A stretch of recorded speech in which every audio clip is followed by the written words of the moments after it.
And it's my pleasure to be able to introduce speakers for this afternoon. We have Caldwell and Mari Hodges with us, and they're going to be talking about human protection and the correlate with pain and chronic disease.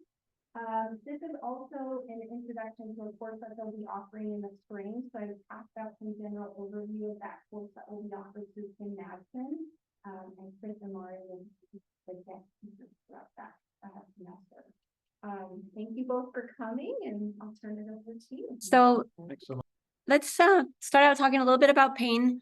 And first of all, what does pain look like? And what's the relationship between pain and injury? And we might normally think that it looks something like that, but does it? Let's look at some examples that might seem kind of strange, not quite what we'd expect. Has anyone heard about the story of the hiker in Utah who got his hand cut on a rock and he had to cut it off to escape? Well, he actually felt euphoria when he cut off his hand. A little bit different from the story the movie tells. But how about, has anyone ever gotten up during the night to go to the bathroom in the dark and stubbed your toe?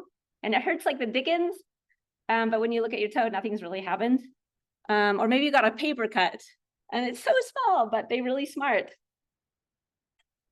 Or maybe you discovered a bruise on your body. Has that ever happened to anyone where you didn't know where it came from? So clearly there's some damage has happened, but maybe you don't remember what happened. But what about people with phantom limb pain?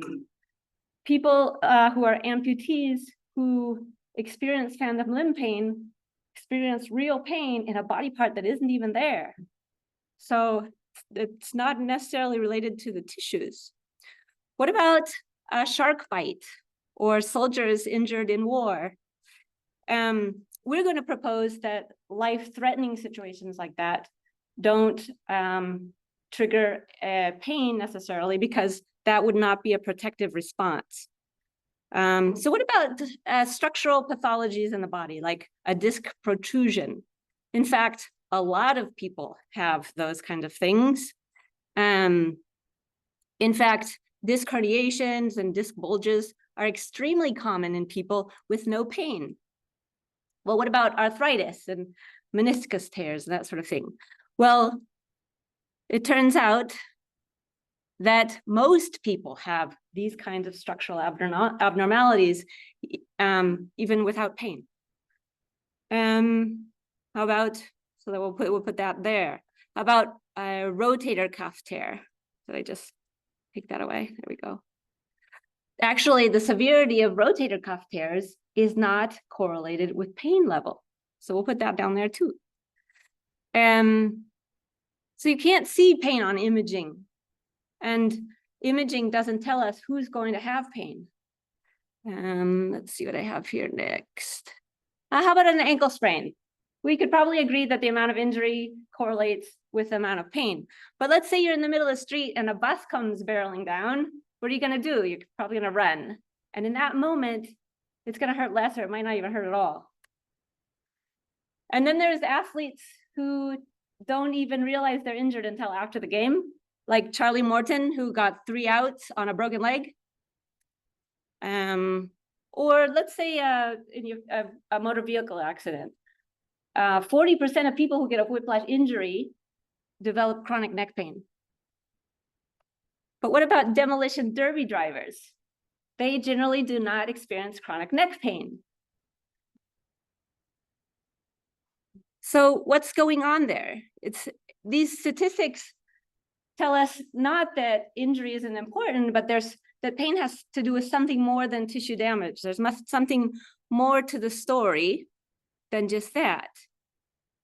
So demolition derby drivers, for example, in one study showed that after having an average of 1,500 collisions, more than 90% of the drivers didn't have chronic neck pain. And in fact, we can have an injury without pain. And in fact, pain can also exist without, we can injure ourselves without pain, and we can have pain without injury or tissue damage too. Injury doesn't explain pain entirely. And it's just not quite so straightforward as we might think. Pain is actually very complex. So how do we make sense of this? if it's not as simple as injury causes pain, what is it that's telling us about danger? What is it that's dangerous? I'm going to hand it back over to Chris to talk about that. All right, so we talked about what pain isn't. So what is pain?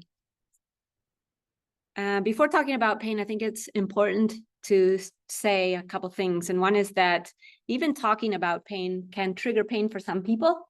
So if this is the case, I encourage you to do whatever it is that you need to do to take care of yourself. And also that all pain is real.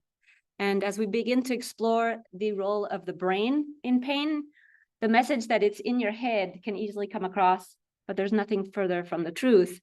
And no one decides to make pain. But hopefully with the information that we're presenting today, we can inspire you to begin to question some of your assumptions about pain. So we established that pain is not tissue damage, that hurt does not equal harm. And it's important to distinguish between pain and nociception, which Chris talked about, which is this input information about dangerous, damaging, or potentially damaging stimuli. Those are two different things, pain and nociception. Nociception is going on all the time. So for example, if you draw your attention now to where you're sitting on the chair, and maybe notice some discomfort in the part of your body that's sitting on the chair. So that's nociception going on, but you might not have noticed it until we drew your attention to it. Pain is often thought of as a thing that's separate from ourselves or that lives in a body part, but it's not a thing, it's a conscious experience. And it doesn't exist outside of consciousness, like the feelings that Chris was talking about. For example, anger, it doesn't exist unless we feel it. Pain doesn't exist unless we feel it. And it's based on a lot of different factors. But pain is this conscious experience of a whole person who has a body and a brain and a nervous system and context and relationships and in an environment. And it's of a person who's adopting behaviors to protect, to escape from the pain and to heal. So pain is a protective response of a pain system. It's a normal response that focuses our attention on danger, on potential danger, to keep us out of harm's way. And here's an example. If you do touch a hot stove, you touch a hot burner, you're likely to pull your hand away. It'll hurt, and you'll pull your hand away before your hand's even damaged. If you look at your skin, you pulled it away, you probably didn't even damage yourself. Because pain is meant to protect us. And it's kind of like this car that has a proximity sensor that as you're backing up and getting close to the pole, it starts to beep, beep, beep, beep, beep, beep, as you get close to something where you could damage the car.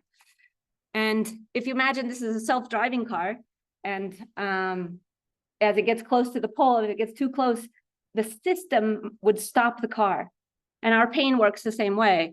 Our system stops us with pain.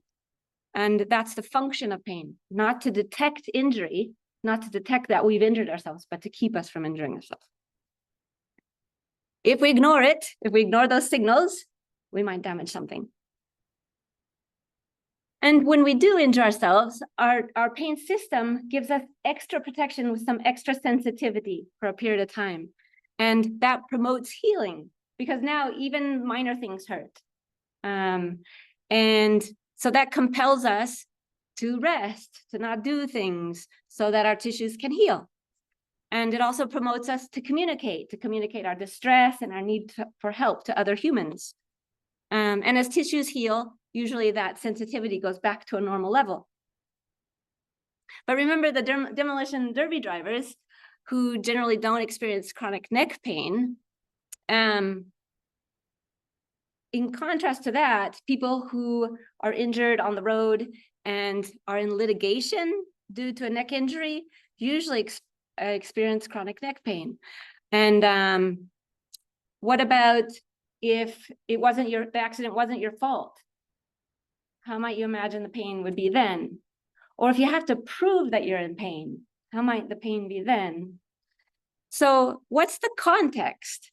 How did it happen?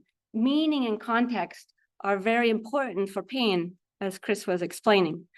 So here's an interesting experiment that you can participate in if you want to. It's completely voluntary. But this experiment can help us to understand what influences pain. So let's imagine you put your finger in a vise and you crank it until you get to about 3 out of 10 pain. And so next you put your finger in the back of the vise and your friend cranks it to the same amount of pressure. And it's probably gonna hurt more. Now imagine that a stranger comes in and does the cranking. How is that gonna feel? It's probably gonna hurt more. So what's the difference? The vent is the same, the pressure is the same, but it hurts progressively more. The difference is in the risk. No, with the stranger, you're not in control. So our system recognizes or senses a need to protect us, and it does that with pain. And pain is unpleasant because that makes you want to stop it. So many things influence pain. Anything and everything that's in ourself or in our environment that indicates danger to our system can influence pain. And here are some things with some evidence of influencing our pain. For example, our general health. Like if you get the flu, everything's achy. If we just lost our job, or if we're not sleeping well, or if it's happened to us before, we had that experience in the past, or if our spouse is overly solicitous and we are lying on the sofa, they do everything for us, or if our spouse is overtly hostile and doesn't believe us, or if we're pretty sure we've damaged something, or if we see an MRI with some changes on it that may be normal age-related changes, but they look kind of scary, or maybe our doctor told us it's wear and tear. All of these can influence our pain experience. Why does that happen? We can think of pain as an assessment, or as Chris said, a prediction of threat and the need to protect, the need for protection based on all the information at hand, not just the information from our body. That information comes, yes, from our body, but also from our environment, from our feelings, from our own thoughts, and from our own behaviors, from our own memories. And one way that our system has to protect us is by producing pain. So the brain is always receiving information, but it's not doing that passively. When the brain perceives threat, it can turn up the volume. The blue is turning up the volume. And when the brain evaluates that the threat is not so great, it says, I don't need to know about that. Don't bother me with that. It can turn down the volume of that incoming input from the body. And it does that with neurons that project from the brain to the spinal cord. And this process is going on all the time, and it's typically balanced so that we can respond to the demands of life. And it's one mechanism by which attention, emotions, thoughts, and expectations influence pain. When a person experiences pain, a lot of different areas of the brain light up. And we know this from brain imaging research. And in fact, there is no one center, there's no pain cortex that's responsible for pain. When we're in pain, a network of interconnected regions throughout the brain lights up and is involved in the conscious experience of pain. And this includes areas responsible for fear, other emotions, movement to escape, autonomic functions like heart rate, expectations about what might happen, thoughts and decision-making, areas involved in attention, areas involved in memories of past experience, areas involved in reward and integration of sensory information. And these areas that light up, when this was first discovered, it was originally called a pain network. So I put that into quotations, because we now know that those areas light up in other kinds of protection as well. That's not just exclusive to pain. They also light up when we're producing other protective feelings and other experiences. Like, for example, if you see a wasp near your hand, those areas will light up too. So once we are conscious of our protective feelings, like pain, how we respond to them begins to train them, as Chris has already alluded to.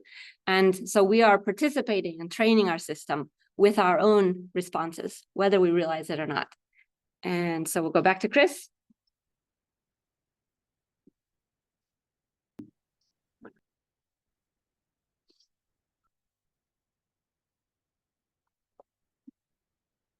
All right, so now we'll talk about chronic pain as a type of overprotection.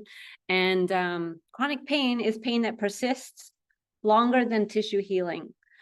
It's a situation that we refer to as hypersensitivity. Around the world, 1 in 5 people experiences pain that persists beyond tissue healing or without any tissue damage.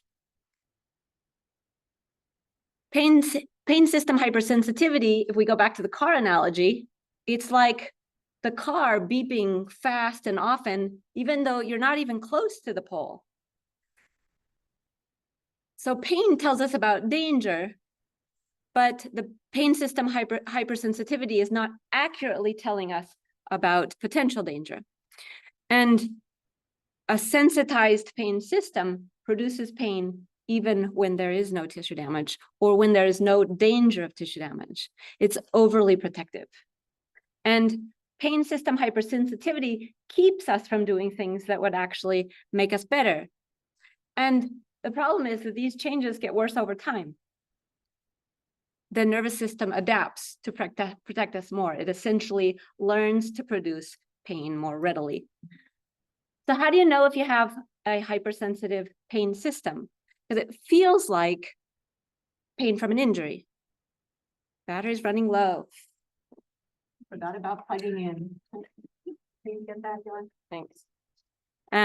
It feels like an injury, but things hurt when they shouldn't. That's known as allodynia. Things hurt more than they ought to, and that's called hyperalgesia. And pain spreads, it moves around. It carries on all by itself. It's unpredictable. It can be triggered by random things. And it also can be influenced by seemingly unrelated things like stress or the weather. There can be sleep, mood, and cognitive problems, difficulties. There's an altered sense of the body and of movement. And some muscles just turn on and some turn off. And medications just don't seem to help much. Thanks, Chris. Pain is a stressor. Pain can be both an outcome and a cause of protection. Our stress response helps us to deal with the lion, right? To fight or to flee. But being constantly in pain is like being followed around by the lion all day long, all the time. And this produces changes in our internal environment within the body. We can have a breakdown of tissue, leading to more sensitivity, immune suppression, inflammation. We don't sleep well.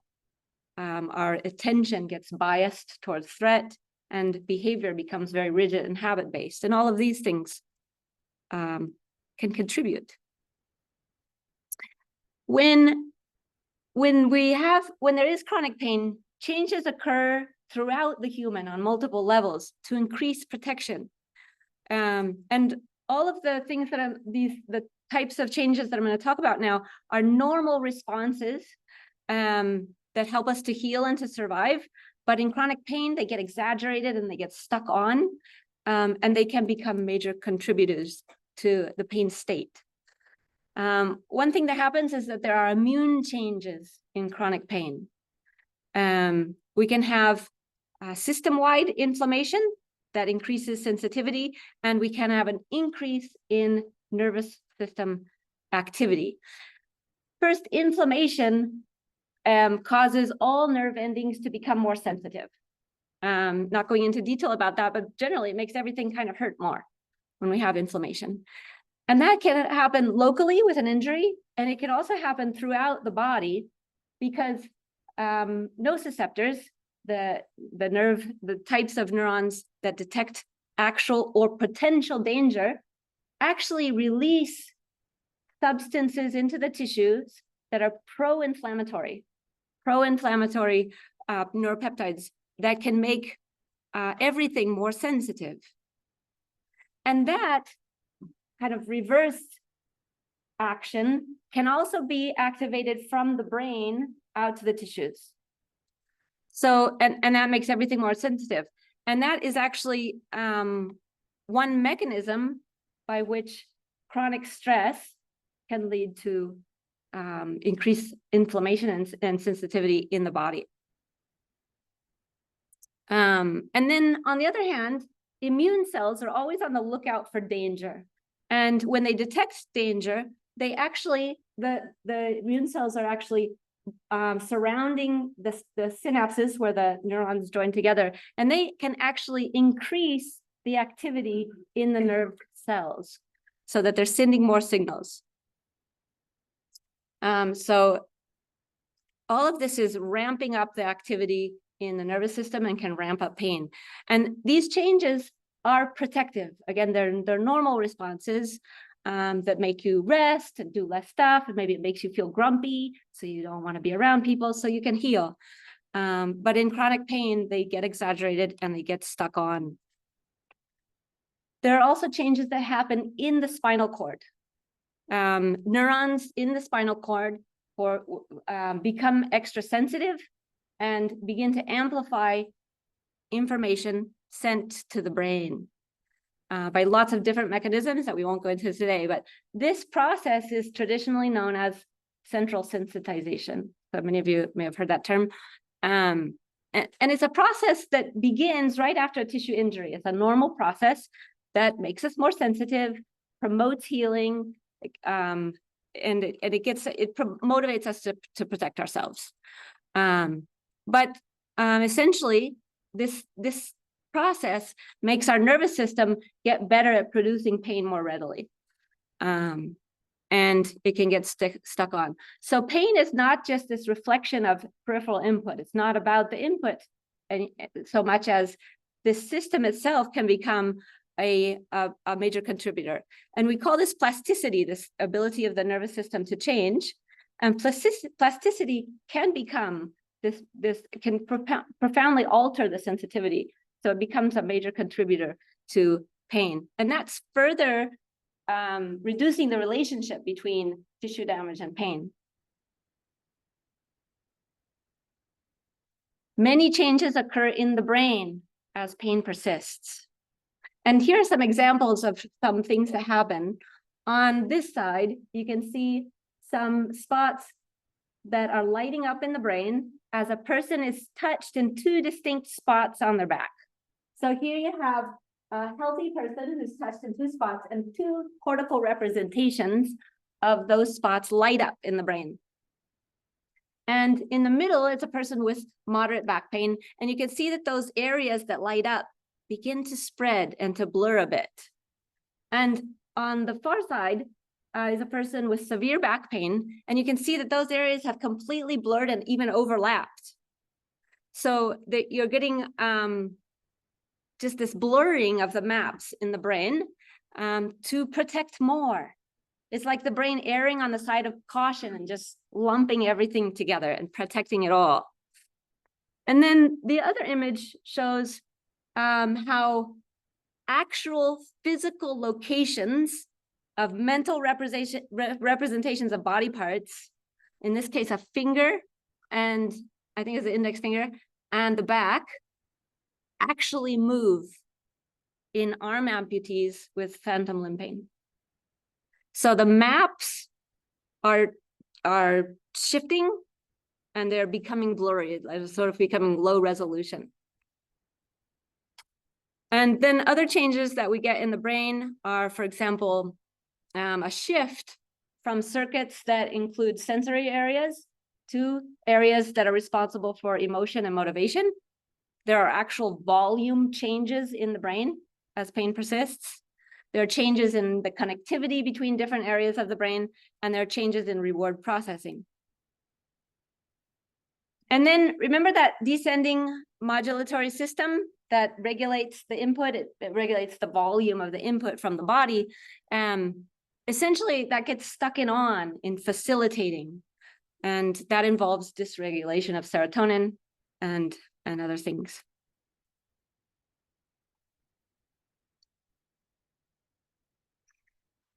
Then when pain persists, there's also reduced sensory and motor precision. And that means that the body feels strange or that it moves strangely. And so if you remember these changes that happen in the maps in the brain with chronic back pain, in a related way, a person with back pain has difficulty telling that they're touched in two different spots on the back. So in this example, when this person has pain in this area, you have to touch really far for them to know that you're touching them in two spots. It feels like one. And also, people with chronic back pain have difficulty accessing those mental maps, the mental representation of where the body is in space. So this person was asked to draw what they sensed of their back, and they didn't draw that area there because to them they didn't even sense it. So it's like the brain saying, don't even go there. We're just gonna wall off that area. And so people with chronic pain have difficulty with body awareness, with spatial awareness, and with moving the body as they want to. Another example that happens with chronic back pain is the flexion relaxation phenomenon. And what this is in healthy people, when you're standing and you bend forward, flex forward completely, muscles in the erector spinae muscles in the lumbar area shut off in healthy people. They just turn off and you hang from passive tissues. In people with chronic back pain, those muscles don't turn off. They stay activated. So I'd like to invite anyone who'd like to try this. It's a good opportunity to stretch too, to stand up and do a forward fold and just try this. And you can put a hand on your lower back and see what you notice. See if you notice activity in there as you start to bend. And as you go to a complete forward fold, see if you can notice, does some activity shut off? And if so, at what point does it shut off? Kind of nice stretch to do there too.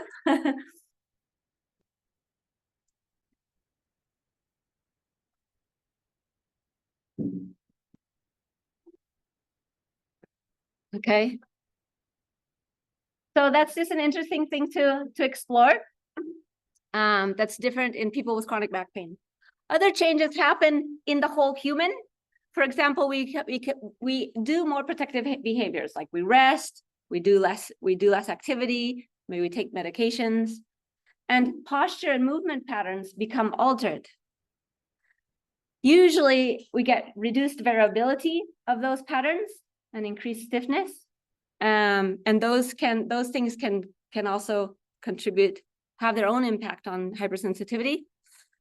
Thoughts become protective, like my back is messed up, so I better not do anything until it gets better, until the pain goes away. Attention to pain is normal, but that can turn to hypervigilance, to anything related to pain. Catastrophizing is a type of thinking like it's never going to get better. So that keeps us from doing anything. It's this overprotection that's keeping us safe, as Chris was talking about, but that actually puts us in danger. We also prioritize escape from pain over other activities that we value, and tissues become deconditioned. So all of these mechanisms that I talked about are normal responses, but if they don't subside with time, they contribute to a bigger safety buffer. So here we have, these are different kinds of stimuli that can, with intensity, potentially damage tissues if they're more intense. But pain starts here before we damage tissues. So we have a safety buffer. That's what pain is for, to keep us from damaging ourselves. But in the case of chronic pain, now pain starts here. And maybe because tissues are deconditioned, the tissue damage might happen a little earlier, but we get this huge safety buffer to keep us from moving. And as Chris was saying, that overprotection is actually not very safe. All right, so the ability of the neuroimmune system to change, plasticity, tells us that it's not just management, but that recovery from pain is actually on the table. And the great news about plasticity is there's lots of ways in to reducing this hypersensitivity and pain and disability. More effective, innovative approaches nowadays are recognizing and addressing a unified person who has a body and a brain and relationships and past experience and is in an environment, and they have beliefs and expectations. And we're recognizing that this pain system hypersensitivity can be retrained, but we must address the whole person in order to fully treat pain. And recovering from chronic pain takes time and work and patience, but here are some important elements, some really good ways to address pain. And first is validation, believing about the pain. Then changing the understanding from the person is broken to the person has a hypersensitive pain system. Then putting the individual in charge of their own plan, feeling safe to move, and then addressing lifestyle factors, and then increasing movement. So it's important to work with a person who believes and validates that the pain is real, and who listens, who is empathetic, and all of that in a safe environment. All of those things are known to reduce pain in and of themselves. And some very interesting studies have shown that how clinicians interact with a patient profoundly alters outcomes, or profoundly affects them positively. In one recent study of roughly 1,500 patients over a year, it was found that physician empathy was more important for patient outcomes than non-pharmacological treatments, opioids, and surgery. To me, that's very profound. So we need to get people moving and loading tissues, and any kind of movement is fine. The best kind of movement is the kind the person likes. The challenge is to get the right amount of movement to create an adaptation, to reduce the sensitivity and increase fitness without causing a flare-up. So how do we get people moving when there's fear and it hurts to move? There are 3 pillars to this new understanding of how to address pain, and they are understanding that it's safe to move, feeling safe to move, and actually becoming safe to move. The first pillar is changing the understanding of the problem, and a large body of literature, over 83 clinical trials, is telling us that pain neuroscience education is effective in reducing pain and other pain-related symptoms, other pain-related outcomes. It's effective in increasing engagement in evidence-based therapies and their efficacy and self-efficacy. Yeah, do you have a question? Teaching the individual about their pain. Yeah, but it really, in essence, is all of us learning about pain, because those messages come from everywhere. They come not only from clinicians, but they come from our society in general as well. Good question. And importantly, education, pain science education mediates the effects of treatment. So what that means is it provides a rationale for people to actually engage in strategies that have evidence for improvement. Because without the understanding, it's logical that movement itself will be threatening and hurt. And it's logical that people won't move. No, it's logical that if moving means I'm damaging myself, I'm not going to move. And pain neuroscience education is actually the best intervention we've got. Studies show that it has the greatest effects, that are most sustainable, and that it should be first-line care for pain. So what do people need to know about? These are 4 things that research shows us that people who have recovered from pain said it was important for them to know these things to help them to recover. 1 is pain protects us and promotes healing. 2, persistent pain overprotects and prevents recovery. So it keeps us from doing things that would make us better. Many things can influence pain, and we can find out what they are, and many of them we can change. And there are many ways to reduce overprotection and promote recovery. Here, we also need a shift in perspective from fixing a broken person to accompanying a person with a hypersensitive nervous system on their own journey. Because taking charge of one's own journey is empowering, and that in itself is shown to reduce pain. And pain neuroscience education, what we're talking about here, gives the person the understanding to be able to do that. But people don't need to go it alone. No, they don't need to just take that information and go off and they're on their own. People retraining their pain system may need a coach or a therapist or a movement trainer or peer support, a therapist or other type of support. So remember all those changes, all those types of overprotection that happen with chronic pain, like changes in the brain and reduced body awareness and reduced control of movement that happen in chronic back pain? Well, those kinds of changes give us targets to address. So we have to start to undo those changes before moving. And though it helps, just knowing and believing that you're safe isn't enough. It's not just a matter of just knowing. Or movement may still be threatening and still may trigger overprotection.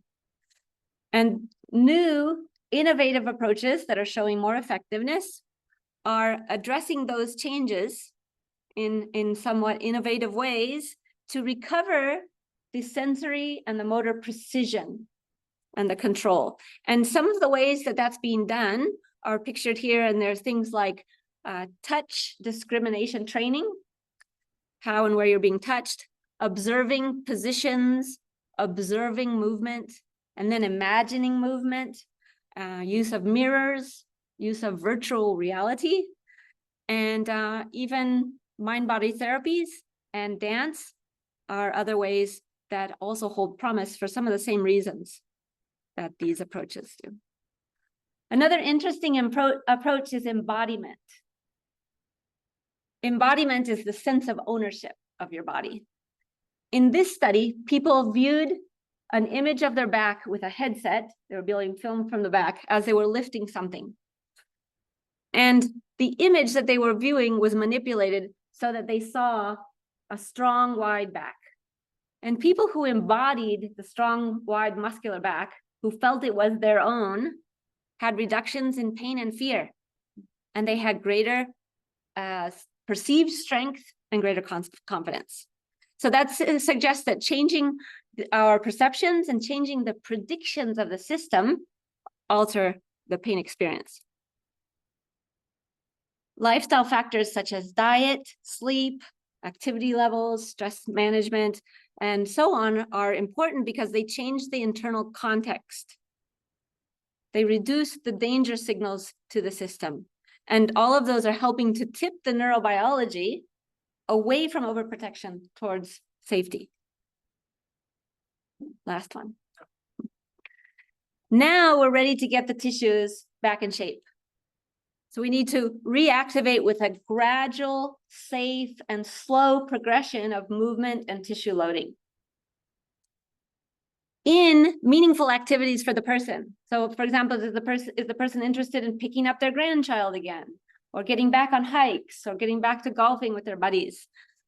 As we're doing those movements, retraining the movement, paying attention to non-danger related information, for example, breath or other sensations. This helps to train the system away from attending exclusively to danger related information. And at this stage, we need mechanical loading of the tissues. We need movement for tissue health and to create that adaptation that leads to a greater load bearing capacity. We also need to retrain the ability to distinguish different body parts. When people are in pain, it all gets kind of lumped together and people move stiffly because there's no ability to differentiate. And so that's important. And we can retrain all these things in different ways. It may be important to have a skilled person to help with this process. And physical therapy is one way that can be done, and mind-body approaches are another.